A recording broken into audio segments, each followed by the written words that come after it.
This is the story of a little, much-loved city in Florida that is coming together to combat suburban sprawl and chart a better future. It is, at least potentially, the story of a dramatic turnaround. For certain, it's a story about love. Love of the historic place, love of nature and the land, and love for one's neighbors. We don't know yet how the story will end, but we are beginning to realize just how good it could be.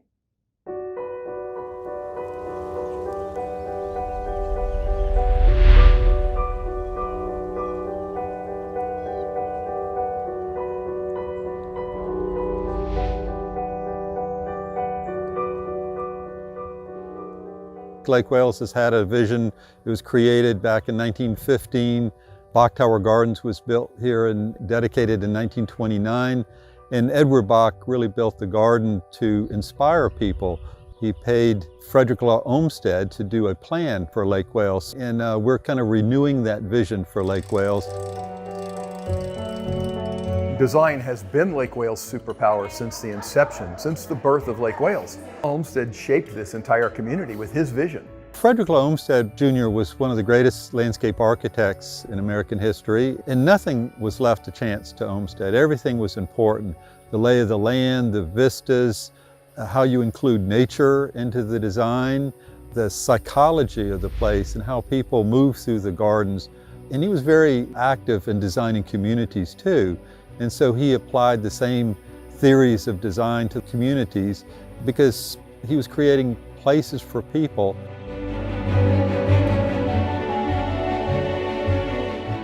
And then an inspiration like Edward Bach, this very visual, artistic person saying, I can give something back that people will enjoy forever. Because they had seen so much, they recognized when they saw something special. And there's no question they saw something in this landscape that doesn't exist anyplace else. It's unique to this location. And when Junior is coming into his fore in the early 20th century, he is this very practical, almost engineer saying, how do you also interweave nature so that every place you go, you are protected and inspired by the nature around you. Our need to connect to our natural environment.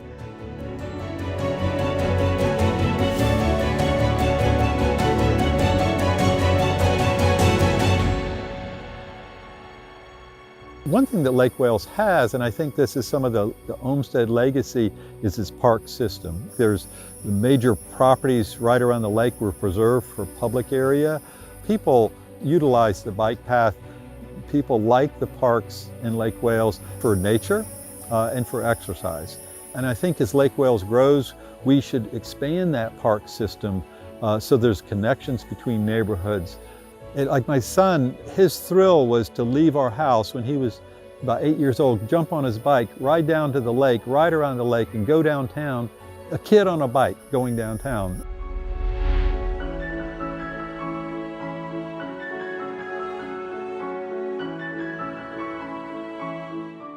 Lake Wales was born of a new concept and this planning innovation that wanted to create a garden city.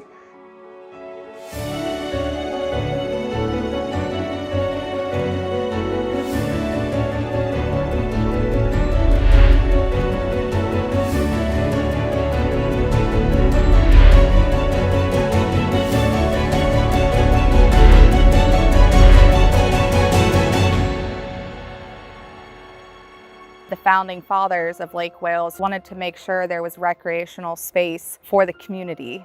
There's the morning walkers, there's the evening walkers. Almost every morning I'm here for about a 3-mile walk. I love this park. It's beautiful, wildlife, scenery. It's a real jewel for the city to have this park.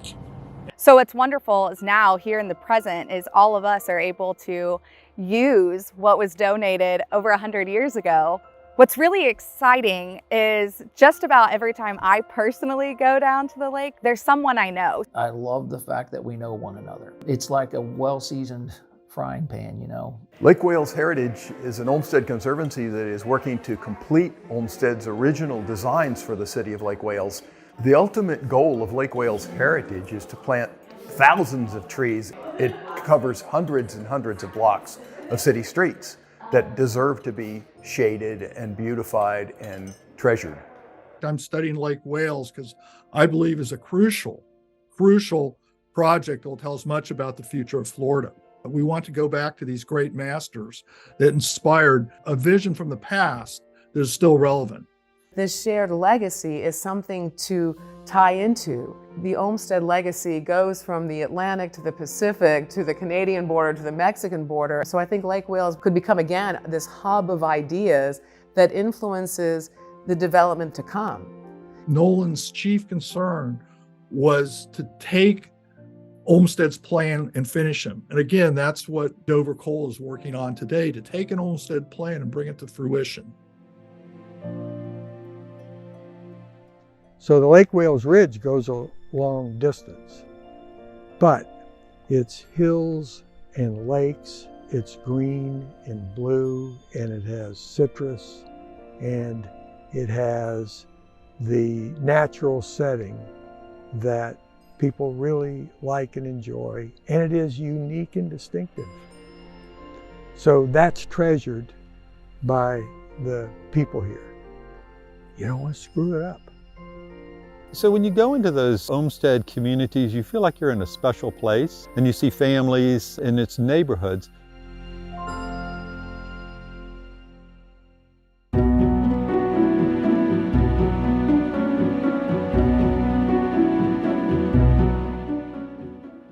Sprawl and suburbia has run rampant.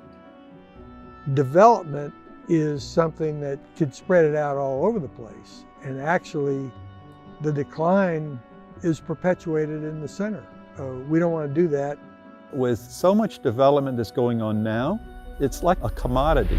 It's places to park your car and to live in. So you go from your car to inside, and it doesn't have a warm feeling.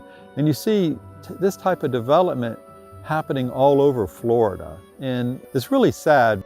If somebody travels on the Lake Wales Ridge, from Lake Placid to Sebring, to Avon Park, to Frostproof, to Lake Wales, to Haines City, to Claremont, and you pass through Lake Wales, and you can't tell one from the other, we're wasting our time.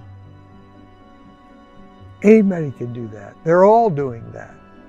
We, in order to continue to be unique and distinct, ought to be better than that. And it's easy for a community to lose its way.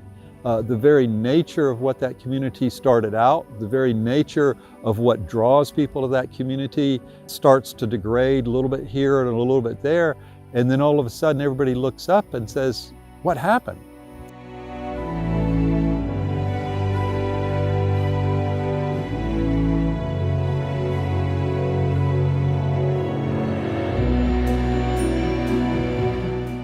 It's been completely decimated. It's no longer a profitable venture for the citrus growers. Citrus growers have been here in Lake Wales for generations, well over 100 years. They have provided jobs and income and provided for families the entire time.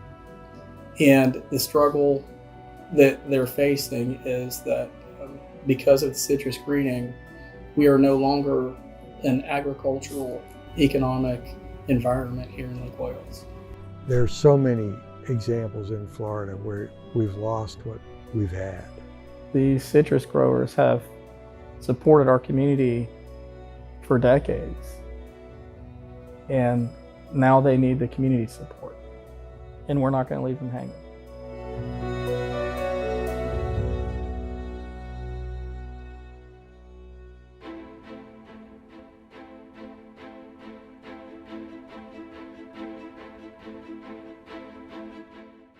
The best way that we can address it is to give everyone a seat at the table and at least engage those residents so that they have a voice during the creation of the plan.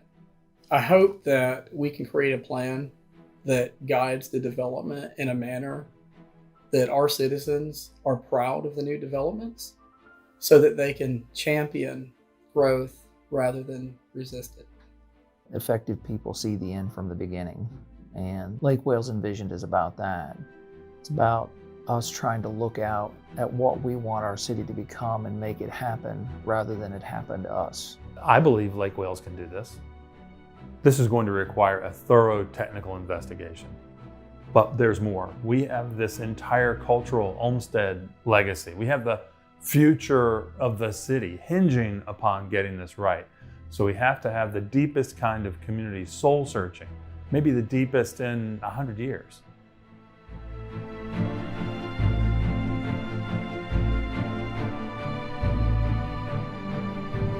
I'd like to thank everyone for coming out today. Good evening. Great crowd. And colleagues in the back of the room.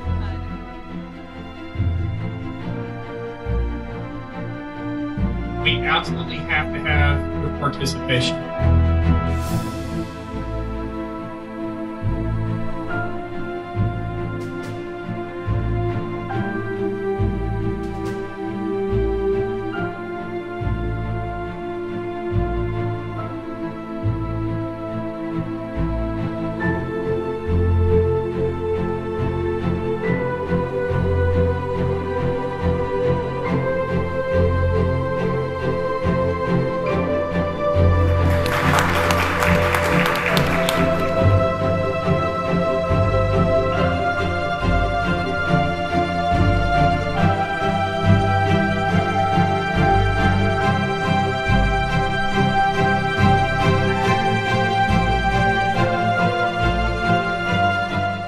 One of my hopes was that our community would unite and come together around this vision, and that's obviously occurred.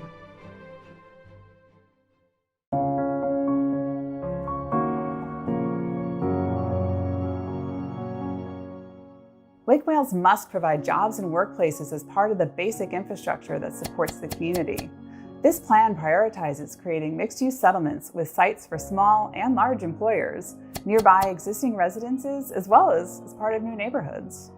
Create a diversity of product that people could use. It's been there since the 1800s, and it's producing $64 million an acre.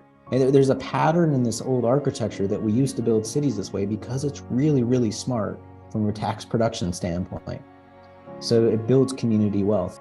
The beauty of a plan is it keeps you focused on the right things. And I think including the right businesses and the right homes and the right neighborhoods and the right commercial entities, I think that's going to provide an amazing future for the kids and for future generations after them. Lake Wales Envisioned means to me revitalization, a historic area being shined upon, and the connection from uptown to downtown. The core improvement area is really the legacy of the city of Lake Wales. It sits right smack dab in the middle of the city. It's important that we focus our attention on revitalizing and highlighting the core improvement area because we do have a lot of blight and vacant lots, room to grow and room to really capture the essence of our city. This neighborhood was neglected for decades. So for the city, for the residents, stakeholders, business owners to all come together, that's how we overcome decades of neglect.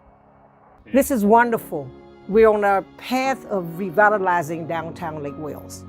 We're going to make Lake Wales beautiful all over again because there's new facades coming up, better street walking, better everything. Look at the construction. We're happy about that. The great thing about being a small business owner is I can relate with the customers. My employees do know all my regulars' names. My regulars come in here so much, and we want them to keep coming back. The experience that I'm trying to offer here is the live music, our specials and our food, and it could be anything from a comedy show to karaoke. There's always going to be something here for them to come see.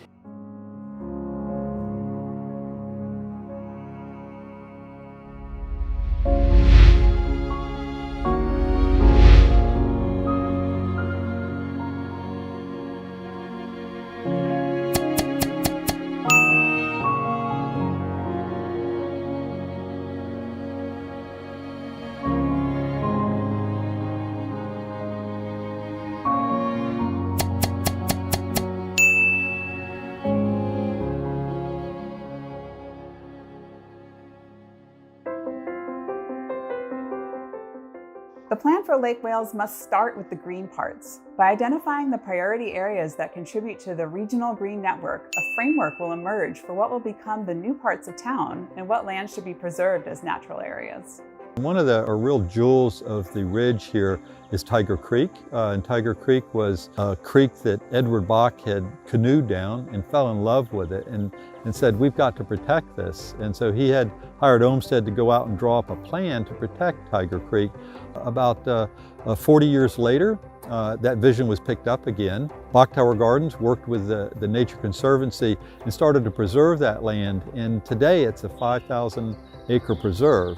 And we have an opportunity to expand on that vision. All of these need interconnections. If we could get corridors between them, it could be a stronger natural area. I was pleasantly surprised at the amount of value and emphasis that the folks in this area, in this community, placed on land conservation and green space.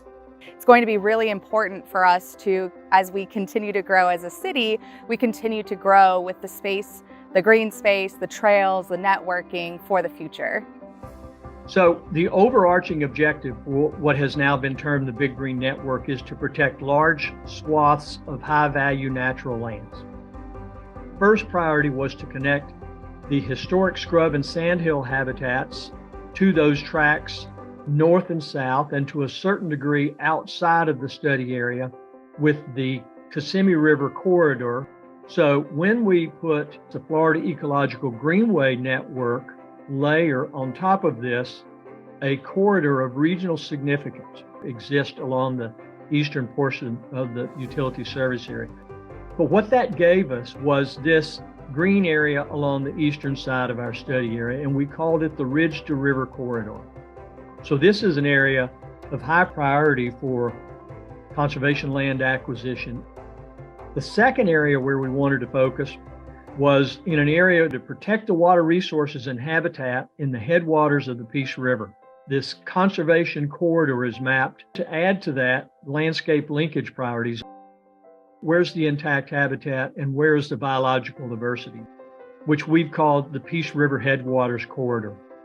Third on this list is in the northwest corner of the study area, and we knew that we wanted to protect the wetlands and water resources along the Peace Creek Canal system and connect that to a larger effort with Winter Haven.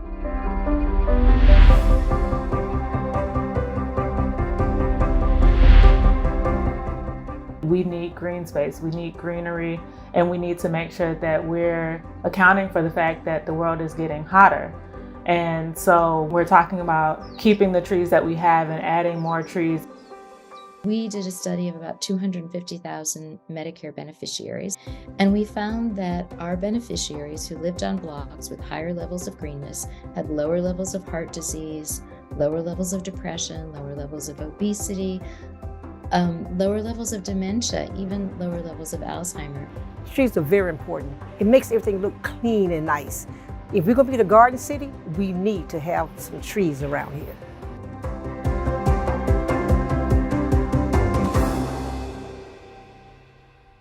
Lake Wales must establish standards for the Lake Wales Way, the types of new neighborhoods the community wants to see here. It'll retain the special sense of place while also allowing for progress, growth, and change. This is the plan. Today, the historic neighborhoods showcase the Lake Wales way to build. Parks, graceful connected streets, mixed use, small homes and grand homes together, front porches, alleys, proud civic buildings, and an unrelenting emphasis on the public realm, the spaces between our buildings. Lake Wales should be livable. It should be a place where people can work and play and be members of their family and do all the things that you want to do in life, all in the community that you live in. There are certain fundamentals that we know have huge impact on our health, and this is like 50 years of research on the first one, which is social interaction. People all across the world, all different economic strata, ethnic groups, cultural groups, the one greatest predictor of your longevity and health is the level of social interaction. And that social interaction is beyond our families. It's the people we see on a daily basis. It's a larger world of social interaction. And the second is physical activity. Dick Jackson did that seminal issue of the American Journal of Public Health, and they looked at Atlanta, and they found that the people who spent more time in cars, this makes sense, right, had worse health outcomes in the sense of like more heart disease, higher levels of obesity, diabetes, and they found that people who had more physical activity were healthier. We love sitting on our front porch because when we are here in the morning having our coffee, we see our neighbors walking by, we can wave, we connect. It turns out that the casual interactions are really good for our brain. We stop, we think, things happen. So, and then we would have been walking, so that's the physical activity part of it. And likely we would have been exposed to greenness because we would have been in one of these leafy neighborhoods. It's a really different experience than you would have if it was a garage door in the front and everyone was hidden inside or facing towards the back. This is really sort of the outdoor room of this house. It's possible to do nice developments where you build livable neighborhoods, where you have parks and interconnecting, where the design suits communities and people coming together. You know, people feel it. They may not understand what are the components of it, but they feel good design. Do I want it to just be cookie cutters? No. I want it to be a neighborhood, not just an area where houses are. So much of what we hope to get done has been outlawed. And I think that's because of an unwillingness for us to really be a community with one another. So we write rules to try and stop everything bad from happening. And in the process, we tend to weed out everything good that could happen at the same time. So all of these zoning requirements that almost mandate uniformity and monotony, that's because that's easy to control. Risk demands that we continue to be a community with one another.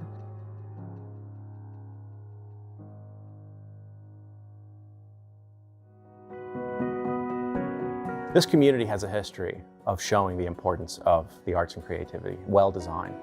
We're in one of those buildings. This building is significant because it helps us connect to the past. And so it's beautiful to be able to offer these creative arts into the present and carry them with us into the future. Updike Hall is actually the former sanctuary of the Holy Spirit Catholic Church congregation. They built this building in 1927. It was used until the late 80s when the community rallied to turn it into a great community space for creativity, and it became the home of the Lake Wales Arts Council. Fran Updike and a few other people rallied to make that happen, and because of that, we decided to name the hall in her honor. Historic preservation is essential to what the future of our community will have because we bring the past with us. We may ask ourselves, why is this happening? Why am I stuck in traffic all the time? It's not just about one thing. It's really about land use and the way that we design our streets, and with it being network versus isolated streets. We've isolated our land uses. We've created these pods that have very limited connectivity. Well, the top scenario, most of those trips are ending up having to come right out on that road and everything relying on that one spine road to get around. System's really more set up for longer trips, and the street ends up being designed only for cars. However, we start to look at the other scenario.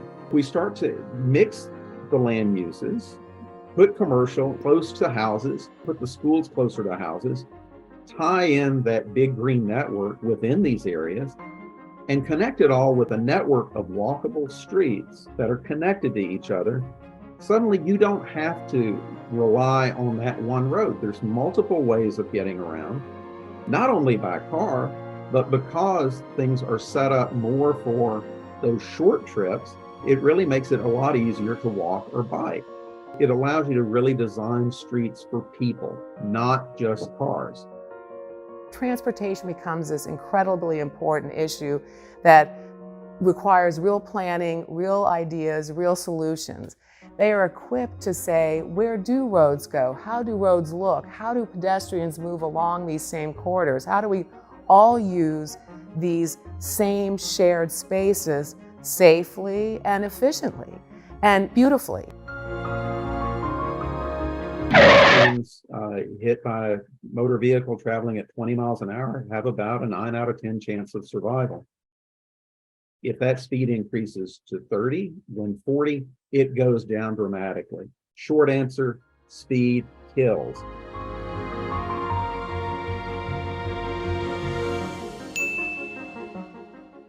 Kind of the main entry points coming into Lake Wales are not very attractive. And if we're going to be a city in a garden, then all of Lake Wales needs to look like a city in a garden.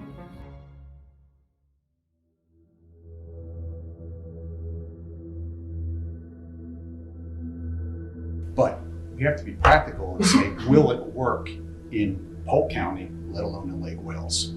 I know all of the national builders, all the regional and all the locals. I started asking with an open mind, all of the other builders, every builder, and I didn't leave one out, not one national, will a traditional neighborhood work in Polk County, anyone in Polk County? And to every builder, Lennar, DR Horton, no one would touch a traditional neighborhood development in Polk County. No one will touch it. I couldn't put an alleyway in any of these projects. It won't work.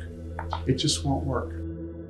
We know Florida is a magnet state. Everybody's moving to Florida. Polk County is a bedroom community to Tampa and Orlando. Nothing we can do about that. I've probably designed and planned probably 1,000 subdivisions in the last 50 years. Polk County is a bedroom community to Tampa and Orlando. Polk County is a bedroom community to Tampa and Orlando. To what we're trying to do? Objections? To those who say it can't be done, I would say stand back, because we're getting ready to do it.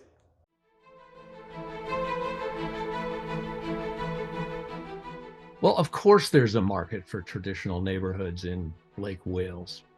It will reach out to all three big chunks of household types: young folks, older folks, retirees, and empty nesters. And the big piece is families. 55% of the market for a traditional neighborhood within Lake Wales would be family households. If you build an environment people care about, they'll come in droves. Change is sometimes difficult to embrace. It's not all running through the roses. And when people object to things, in my experience, they usually are unaware of maybe some facts. Well, the first thing is listen. I anticipate that there will be objections, otherwise it's not a legitimate process. We look at urban places, we look at new urban places, neighborhoods that are built and designed the way Olmsted designed neighborhoods. Don't let developers paint you into a corner. I would be insulted if a developer told me, well, you can't do that in my town. Of course you can. We tell them that it's just not going to work in Lake Wales anymore. We want nicer. We need to legalize and incentivize traditional neighborhoods, the places people love. So we've proposed reforms to the land development regulations, including an ordinance for traditional neighborhood developments, or TNDs. This approach sets standards for quality design while also removing barriers to a wider range of housing for all types of households. For us to be papered over like everybody else is inconsistent with who we are. The devil is in the details, but the potential's in the details too. And sometimes you gotta, push past the devil to get that creative genius that's locked up. But that's hard. And the reason we don't like to do it is because we're going to bump up against each other and we're going to disagree. It takes planning by the city. It takes having good standards set. And developers may be fearful of, these new designs. It's not what they normally do. But there's so many examples where it's been successful throughout this country. There's no reason not to be doing it here in Lake Wales. Do you believe in economic weakness, or do you believe in economic strength? And we've all heard and been taught since we were kids that there's strength in numbers.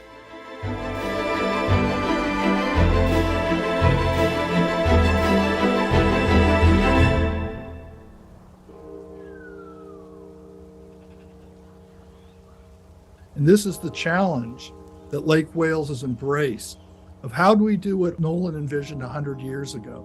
How do we take the natural, the rural, and the urban landscape together and synergize them to create a great community?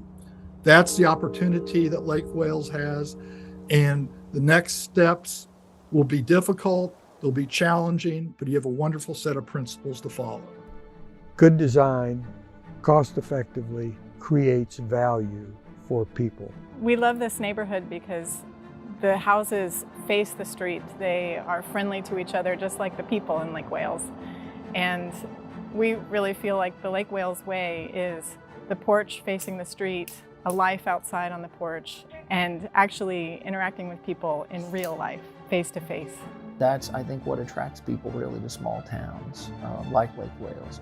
But now there's enough data and enough evidence from enough developments. I mean, heck, y'all have done a bunch. Where the more that you add to it, the more valuable it gets, the more wealth it creates, the more it begets more. In a typical suburban pattern, it's the opposite. It's the first one out there wins, and then every new development thereafter takes away the value of the place because it becomes more hostile to walk or drive around. What we're hoping is that we can match the citrus growers and the landowners with developers that build traditional neighborhoods so that they can maximize the green space and highlight the parts of Central Florida that make it so special.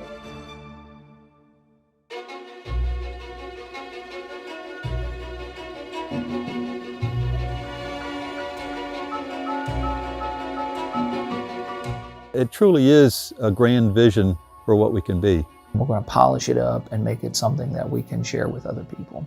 We're just getting this started. We got to get it going. And now is a chance to take it to the next step, to act upon what we've been offered. I'm happy that we'll be able to have more people downtown enjoying our historic area. Together, if we get in on this, overcome our differences, see the vision, see the future of Lake Wales as a strong economy that includes business, commercial, beautiful neighborhoods, the whole pie, if you would, there's no way we can lose. You got a responsibility now when you're in charge. Look what happened before you. This is an obligation.